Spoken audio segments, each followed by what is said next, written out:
na fito yawo gaba gaɗi ba bubai iya ce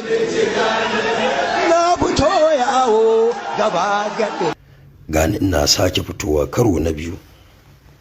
domin daɗa tabbata da jaddada cewa waɗannan